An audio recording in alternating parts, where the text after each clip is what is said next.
আসসালামু আলাইকুম রহমতুল্লাহ তাআলা বারাকাতুহু। প্রিয় ভিউয়ার্স, ব্রেকিং নিউজ। আপনারা সকলেই জানেন যে গতকালকে ডিবি কার্যালয় থেকে ছাত্ররা একটা স্টেটমেন্ট দিয়েছিল যে তারা আপাতত আন্দোলন করছে না, তারা আন্দোলনকে পোস্টপোন করেছে, স্থগিত করেছে।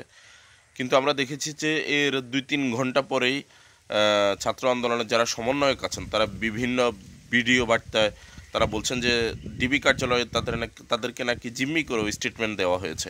এরপরে তারা বলেছে যে আন্দোলন চালিয়ে যাবে। নট অনলি দ্যাট, তারা আজকেও একটা কর্মসূচি ঘোষণা করেছে।